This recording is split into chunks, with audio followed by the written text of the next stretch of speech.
Bureau report, news 18। जी हम बेसब्री से इंतजार अब केवल 54 मिनट का, और 54 मिनट बाद शुरू हो जाएगी काउंटिंग, और इस काउंटिंग के एक बैलेट पेपर खुलते जाएंगे, ईवीएम खुलती जाएगी, और उसके बाद नतीजे सामने आते जाएंगे। पहले रुझान फिर नतीजे, इंतजार हमें करना होगा।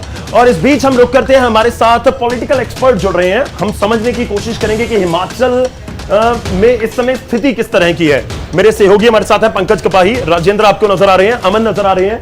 उनकी नजर उनके फोन के ऊपर है, क्यों है? क्योंकि वहीं से अपडेट आता है। और इस बीच सत्येंद्र गौतम हमारे साथ जुड़ रहे हैं, पॉलिटिकल एक्सपर्ट है। मैं जैस्मिन को भी कहूंगा कि जरूर बीच में आ जाएं। और इस बीच कुछ ग्राफिक्स दिखाएंगे, बागियों का हम जिक्र कर रहे हैं, और पहले जिक्र बागियों का और फिर बात होगी बगावत के साथ साथ चुनाव के नतीजों। बिल्कुल सत्येंद्र गौतम जी, मैं आपका बहुत स्वागत करती हूँ न्यूज 18 पर। और हिमाचल का जनादेश हम दिखा रहे हैं लगातार पल पल की अपडेट के साथ, लेकिन जिक्र सबसे पहले हम बागियों का करेंगे। यहाँ पर ये कुछ जो ग्राफिक्स देखने को मिल रहे हैं, ये वो तमाम बागी हैं बीजेपी के। लगभग 21 बागी भाजपा के इस वक्त मैदान में है, जो कहीं ना कहीं ऐसा माना जा रहा है कि भाजपा का खेल बिगाड़ सकते हैं। गौरव, आज से पहले भी बागी मैदान में रहते थे, लेकिन जिस संख्या में इस बार बागी मैदान में पहुंचे हुए हैं, 7 कांग्रेस के और लगभग 21 के आसपास भाजपा के, वो ऐसा माना जा रहा है कि भाजपा का कहीं ना कहीं खेल बिगाड़ेंगे। अगर मनाने में भाजपा संभव हो गई, केएल ठाकुर, होशियार सिंह देहरा से देवेंद्र फडणवीस उनके घर पहुंचे, इलाज के लिए बंबई में वो हैं, और उनके घर पहुंचे देवेंद्र फडणवीस। यानी कोशिशें हर तरफ से हो रही हैं, चाहे बंबई, दिल्ली, गुजरात, कहीं भी हो, बागियों को किसी तरह से साथ लिया जाए, ये भाजपा जुटी हुई है। वहीं ये तमाम, सुभाष शर्मा बिलासपुर सदर से, बिलासपुर तो जेपी नड्डा का गढ़ है, वहां पर भी बागी है। नरेश कुमार दर्जी हमीरपुर सदर से, हमीरपुर पूर्व मुख्यमंत्री प्रेम कुमार धूमल का गढ़। राम सिंह कुल्लू से, कुल्लू पर बहुकोणीय मुकाबला देखने को मिल रहा है। हितेश्वर सिंह, राम सिंह, हिमिर राम, वो भाजपा के ही थे, सुरेंद्र शौरी, ये तमाम। वहीं ज्ञान चौहान की बात करें, नाचन, इस बार नाचन जो मुख्यमंत्री जयराम ठाकुर की सिराज विधानसभा सीट का हिस्सा है कहीं ना कहीं, वहां पर भी इंदिरा कपूर, इनको पहले टिकट दिया गया, लेकिन नीरज नैयर की धर्मपत्नी वहां से नाराज हो गई, नीरज नैयर नाराज हो गए। ये कह दिया गया कि अरे अगर आप टिकट नहीं देते मेरी बीवी को, तो मैं यहां पर जो है वो एक तरीके से निर्दलीय उम्मीदवार के तौर पर खड़ा हो जाऊंगा।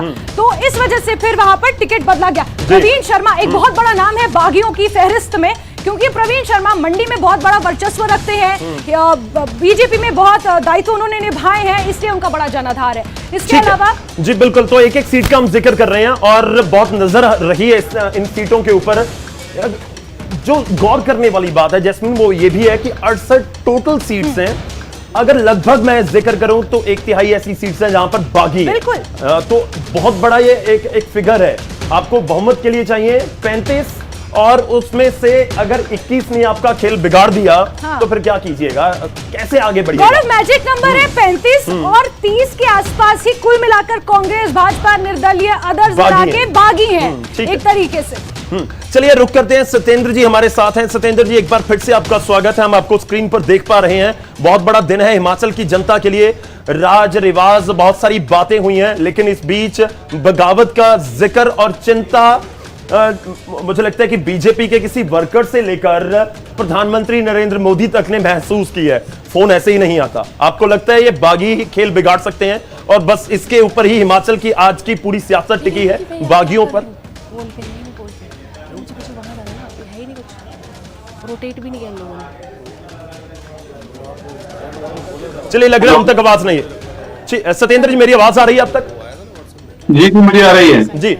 चलिए, मैं बागियों का जिक्र कर रहा था। क्या ये उम्मीद या बात की जाए कि बागी आज सबसे बड़े सूत्रधार होंगे सरकार बनाने, गिराने या फिर खेल बिगाड़ने में?